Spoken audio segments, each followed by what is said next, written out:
Bom, como vimos, então, a vida de Jesus, né, todos os atos e fatos atribuídos a ele, é, necessitavam de explicações, né, e foi o que se ocupou os teólogos, os primeiros teólogos.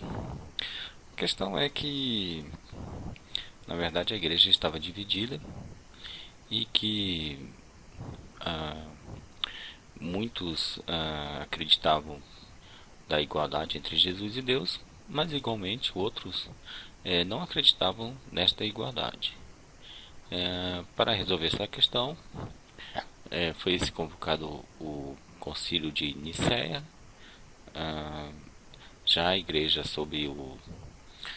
já sendo aceita como a religião do Império Romano, e nesse concílio foi se definido duas coisas importantes: condenou o arianismo, que não acreditava na igualdade entre Jesus e Deus, e foi se criando o Credo de Nicéia.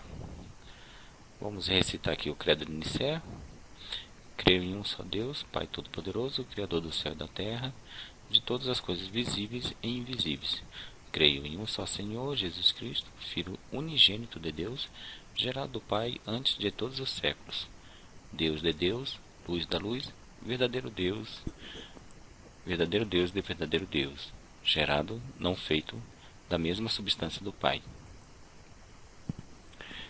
Bom, tem duas coisas que chamam a atenção aqui, né? Primeiro, que Jesus Cristo é dito como Filho unigênito de Deus. Na verdade, você pode pensar, por que Deus fez um só filho, né? Porque ele é um filho unigênito. Se, logicamente, seria bom que se fizessem, que ele fizesse outros filhos. Outra questão aqui é como alguém pode ser gerado e não feito. Quer dizer, gerado e não criado. Parece uma contradição, né? Ela se resolve quando eles falam aqui, quer dizer, eles tentam resolver, né? Que falam que ele é da mesma substância do Pai. Não definem qual substância é essa. Os pais da igreja, né, principalmente Orígenes, atribuiu essa substância a sendo a sabedoria, identificando que Jesus possuía o Logos, que, como vimos, isto é uma influência do pensamento grego, né? Na verdade.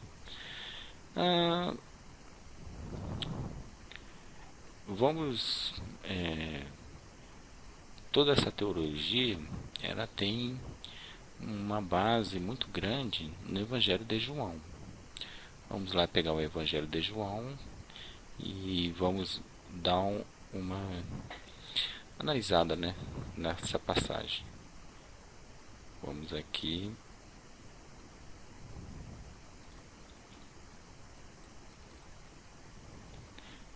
no Bíblia Online. Você pode pegar qualquer tradução. Vamos aqui no Evangelho de João. Vamos lá no capítulo 1, famoso. No princípio era o Verbo, e o Verbo estava com Deus, e o Verbo era Deus. Ele estava no princípio com Deus. Todas as coisas foram feitas por ele, e sem ele nada do que foi feito se fez. Nele estava a vida, e a vida era a luz dos homens. Mas na frente nós temos que ele fala aqui: e o Verbo se fez carne e habitou entre nós, e vimos a sua glória, como a glória do unigênito do Pai, cheio de graça e de virtude. Bom, o que chama atenção principalmente aqui é que aqui na verdade é um ensaio teológico.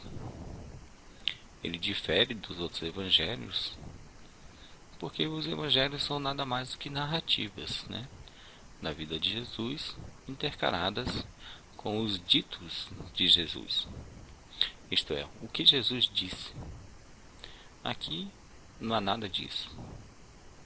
Jesus nunca disse essas coisas. É, na verdade, o apóstolo João, teorizando que era Jesus. Porque, como vimos, Jesus era um grande mistério também. Ah, ele aqui parece indicar uma certa antecedência de Jesus, né? E uma certa superioridade de Jesus perante a humanidade. Óbvio. Nisto ele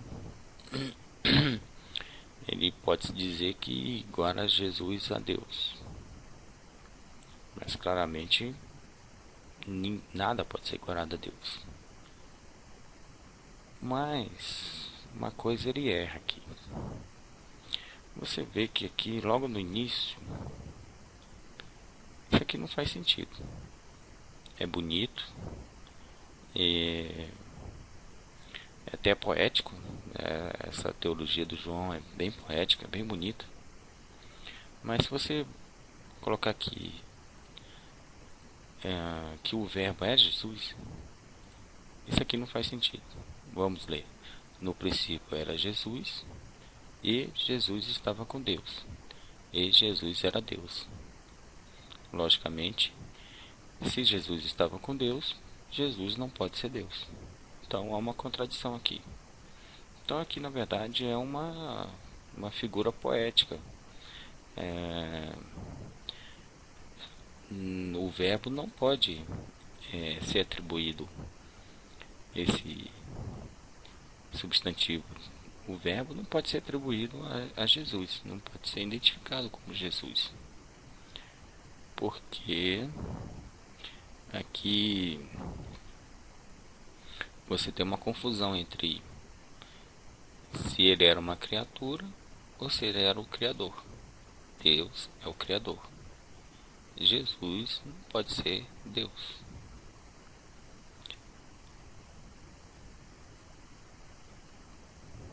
Então, apesar de belo essa passagem, nós temos uma certa confusão aqui.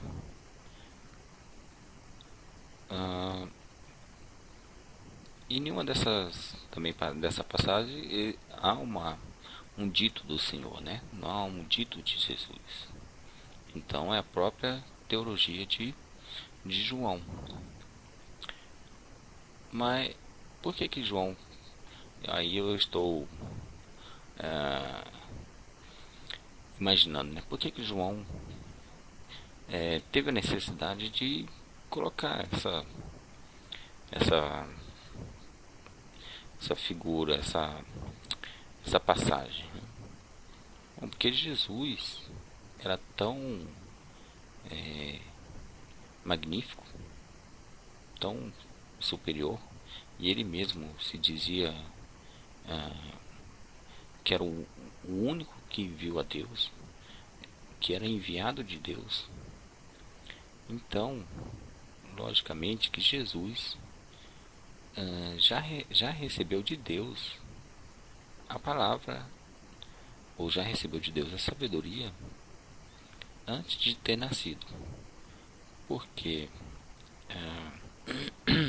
no pensamento judaico da época, acreditava-se que o homem, quando nasce, recebe sua alma pelo sopro de Deus, né?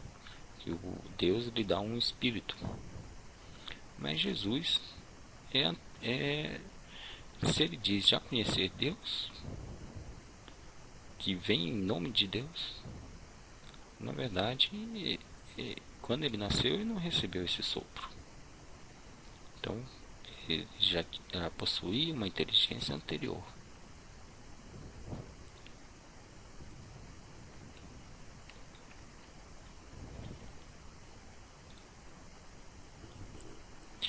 Então, em resumo, nós temos aqui que João, as pessoas que utilizam essa passagem de João para afirmar que Jesus é Deus, tem dois erros principais. Primeiro, João está dando a sua interpretação. segundo, que a figura de Jesus com o Verbo e com Deus uma associação que não gera nenhum sentido.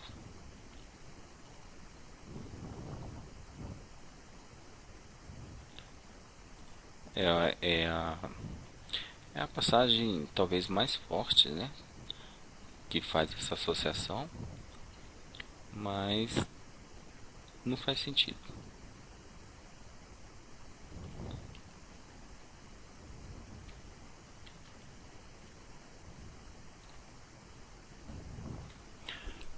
Outro ponto que chama atenção, que está no Evangelho de João e que está no Credo de Nicéia,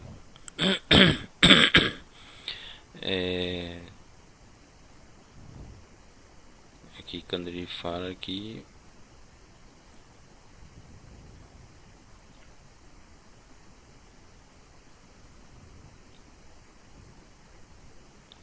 ele é o unigênito, né? Onde está o trecho exatamente? Aqui, o Filho, Deus nunca foi visto por alguém, o Filho unigênito que está no seio do Pai, esse o revelou.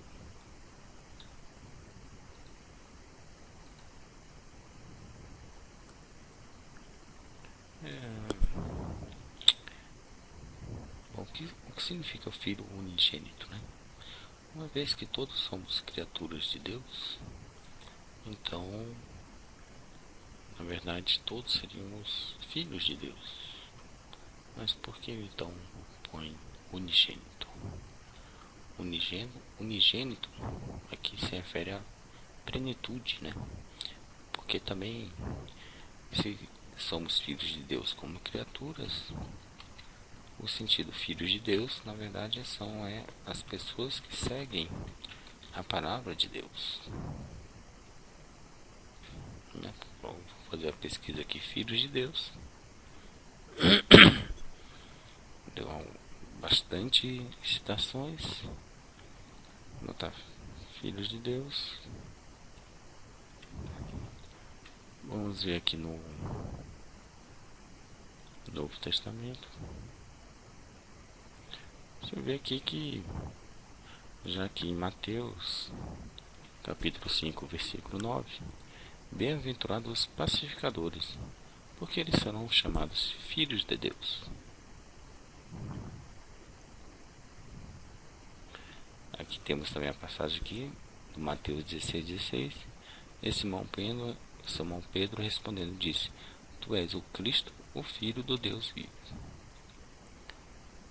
Passagem interessante que também às vezes é utilizada para dizer que Jesus é Deus ou é Filho do Deus, porque todos sois filhos de Deus pela fé em Cristo Jesus. Aqui o apóstolo Paulo em Gálatas, né, põe claramente que nós somos todos filhos de Deus pela fé em Cristo Jesus. Então, logicamente que filho de Deus, filhos de Deus, tem um significado mais amplo, que é não é uma relação entre o Criador e criatura, mas sim uma união de propósitos. Então, filho de Deus é aqueles que seguem a palavra de Deus. Ora, quem tem a palavra de Deus em grau absoluto? Jesus. Ele é o grande comunicador da palavra de Deus. Então ele é dito como filho unigênito. Isso nada leva a crer que ele é o único filho, mas que pelas qualidades dele, ele é único. Não existe outro. Isso significa que nós não somos filhos de Deus, mas que Jesus, pela sua qualidade, é único.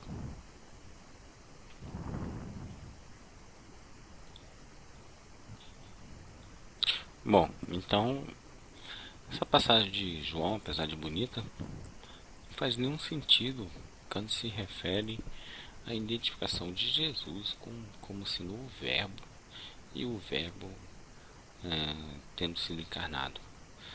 Na verdade, o que poderia fazer sentido é que o Verbo aqui no caso é a palavra de Deus, é a vontade de Deus. Então, se você substituir aqui os termos, você pode botar aqui: no princípio era a vontade de Deus, a vontade de Deus estava com Deus, e a vontade de Deus era Deus. Também você pode ter aqui no versículo 3, temos aqui: todas as coisas foram feitas por ele, e sem ele nada do que foi feito se fez. Bom, aqui a gente pode dizer assim: todas as coisas foram feitas por Jesus, e sem Jesus nada do que foi feito se fez. Isso também não identifica em nada que Jesus é Deus. Isso apenas indica que ele estava presente, né, na criação. Na verdade, então,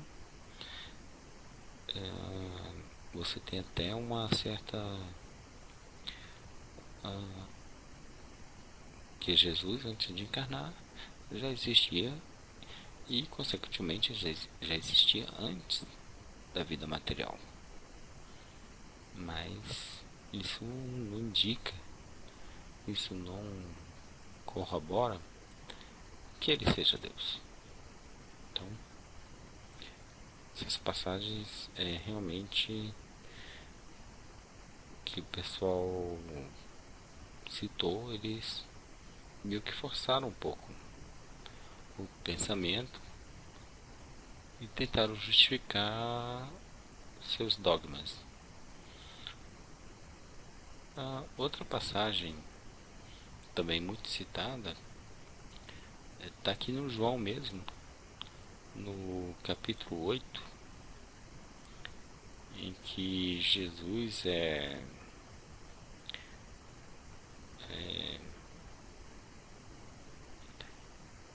interrogado, né? Ele vem aqui no versículo 58, que Jesus, né, respondendo aos seus interrogadores, ele afirma: em verdade vos digo que antes que Abraão existisse, eu sou. Bom, o pessoal está aqui, né? O pessoal identifica aqui uma passagem semelhante ao que foi revelado para Moisés, que Deus se manifestou para Moisés, e que Deus falou assim, que para falar para o seu povo que o que ele estava dizendo, né, e que Moisés deveria retirar o seu povo lá do Egito. Bom, e Moisés perguntou: bom, mas como eu vou fazer isso? Como eu vou dizer isso? Aí ele falou, o Deus falou: não, você disse que eu sou, né? Bom, esta passagem, todo esse capítulo aqui, a gente vai estudar em um próximo vídeo. O que fica aqui agora é que há várias passagens que o pessoal utiliza na teorização da divindade de Cristo, que basicamente está no capítulo 1 de João, mas que realmente não faz muito sentido. Então, bom, então até o próximo vídeo.